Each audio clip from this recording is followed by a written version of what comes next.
Hey, what's happening, Nation? It's Joe Q. The draft is right around the corner, so I wanted to take a minute, just kind of run through our picks, let you guys know who I would take. Definitely hit me up in that comment section. Let me know who you would take, who's on the top of your boards. I think there's still a ton of talent on this board from the third round back, and I think we have a legitimate shot at being able to make a few key additions that will really help improve this team moving forward. I'm not going to trade up. I'm not going to do anything crazy. I'm just going to stick with what we do have because I really think that's how this draft is going to go for us this season.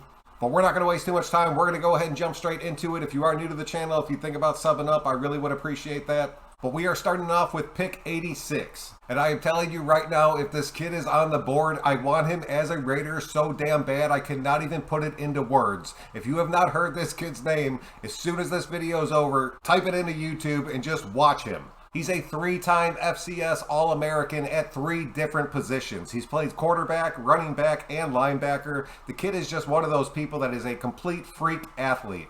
McDaniels could end up having this kid lining up everywhere across our offense. Plus, we could immediately stick him on special teams, and he would be a huge impact for us. He would be a steal at pick 86. But I did say I wanted an offensive lineman at that 86 spot to play the right tackle position, or at least be able to compete to have an opportunity to gain that spot. And my choice would be Tyler Smith out of Tulsa. He should still be sitting there in that third round. He's big, he's nasty. I think he would have an opportunity to really fight and try to earn that right tackle position coming off. But man, if Troy Anderson's sitting there at 86 and we do not pick him, I will be legitimately pissed off. All right, moving into round 4, pick 126. I would take for Darian Mathis, defensive tackle out of Bama. A lot of people are projecting him to go in the third, but I really think he might end up slipping into that 4th round just because he only has 1 true year of production. But he is a solid defensive tackle. I think we'd be able to immediately work him into that rotation, even though it would be limited. But that kid's only going to get bigger, and he's only going to get better. If he is no longer on the board at 126, I would take Matthew Butler out of Tennessee.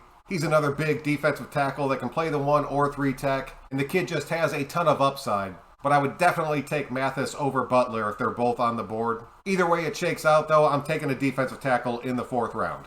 Moving into the 5th round, we got back-to-back picks. Pick 164, and I'm taking a flyer on this one. I'm drafting cornerback Joshua Williams out of Fayetteville State. This kid is 6'3" and can fly.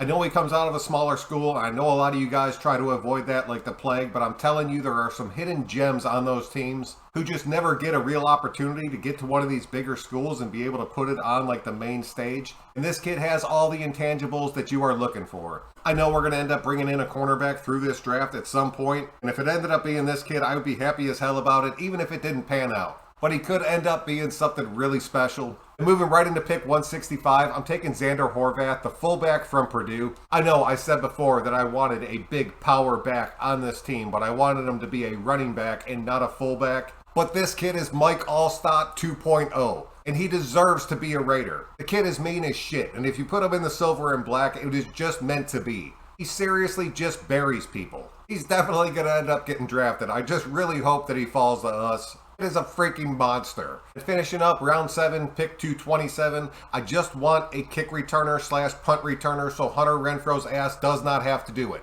Every year the draft has a bunch of these dudes in it. Only a few of them get the opportunity to actually make it into the NFL, and if I had to pluck one out, my choice would be Tyquan Thornton out of Baylor. He's 6'2", 181, ended up running a 4.28 40. It really has some pretty damn good hands. He just needs to work on his route running a little bit, but I do not need him for that. I need him simply to return our punts and kicks. And who knows, maybe after a season or 2 he could end up making a real impact for us. God knows with the weapons we have on this offense, nobody's going to be looking at that little rookie in the 7th round running around out on the field. So that's pretty much what I have for you guys tonight. I hope you did enjoy it. If you wouldn't mind clicking that like button on your way out, it really does help me out. But until next time, I'm Joe Q. Thank you very much for checking out another one. We will see y'all later.